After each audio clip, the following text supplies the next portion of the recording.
تو شرن اس میں کیا حرج ہے؟ یہ محفلیں ہر دور میں اپنے اپنے انداز میں تمام اہل اسلام اہل ایمان نے منعقد کرائیں، اور آپ کا ذکر اس لیے بھی کرنا ضروری ہے کہ قرآن مجید نے یہ ارشاد فرمایا کہ وَرَفَعْنَا لَكَ ذِكْرَكَ، کہ ہم نے آپ کے ذکر پاک کو بلند کیا۔ تو جس ذکر کو اللہ نے بلند کیا ہو تو اور کسی کی کیا مجال کہ اس ذکر کو بلند کرنے کی کوشش نہ کرے؟ اس کو تو ضرورت ہے ہی نہیں، اللہ نے بلند کیا ہے، لیکن یہ انسان کی اپنی بلندی ہے، اپنے انسان کی اپنے مقدر کی بلندی ہے کہ اگر وہ حضور علیہ الصلوۃ والسلام کا ذکر خیر کریں۔ چونکہ اس دور میں ایسے سوالات کیے جاتے ہیں اور ذہنوں کو الجھایا جاتا ہے، تو ان لوگوں کی ایسی باتوں میں نہیں آنا چاہیے، بلکہ یہ پیش نظر رکھنا چاہیے کہ آپ نے اللہ تعالیٰ نے جو آپ کو یہ مقام دیا تو یہ تو اس کا محض فضل ہے، اپنا عطا ہے۔ آپ نے پیغام کیا دیا؟ علماء جانتے ہیں، عوام سنتے بھی ہیں، علماء اپنی تقاریر میں بیان کرتے ہیں، خطابات میں ذکر کرتے ہیں۔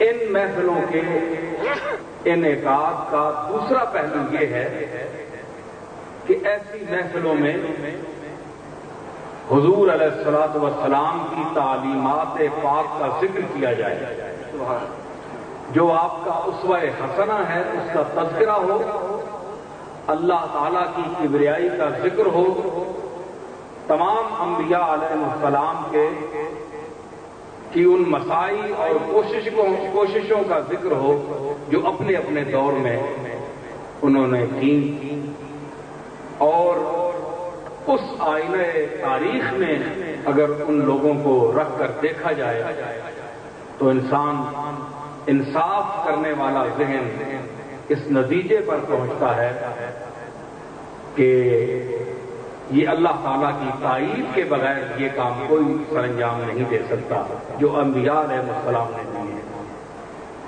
دیکھیں،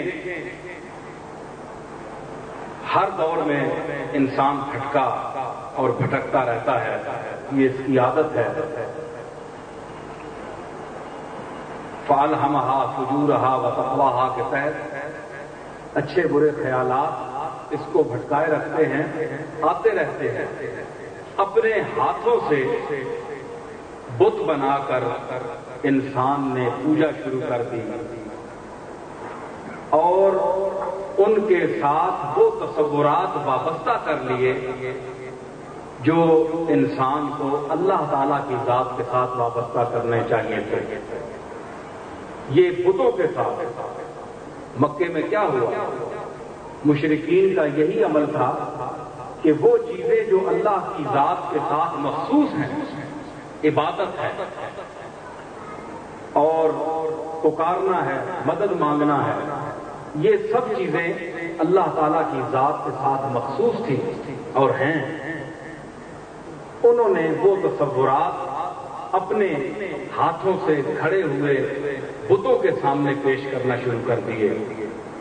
ان چیزوں کی روک تھام کے لیے اللہ نے انبیاء بھیجے اور پھر آخر میں حضور سید الانبیاء مبعوث فرمائے۔